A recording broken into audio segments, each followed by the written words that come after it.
And that leads me to another kind of thought process and conversation with broker owners and leaders when they're starting to work with me as a coach is what is the vision that you have for this company? In other words, you started this company, you were an agent at one point, and you said, you know what? I think I'm going to go open a company. Or maybe you're an agent and you were brought into a company to be the recruiter and you accepted that position.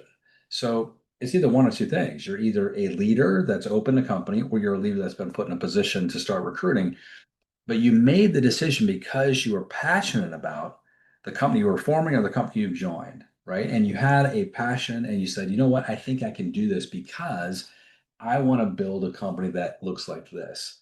Now, here's the problem is that when we get into these seats and these positions, often we forget that we need to convey that vision of what we started this for, why we started this company.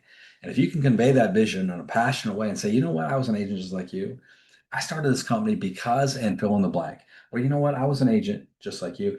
I took the position in this role because I'm so passionate about X, Y, and Z. When you can convey the reason why you're sitting in this chair in a real meaningful way, people will appreciate that. Remember, every great company, I don't care if it's Google or Crumble Cookie or FedEx or any company, Uber, it doesn't matter. All these companies started with somebody sitting in a room thinking about a passionate vision that they had.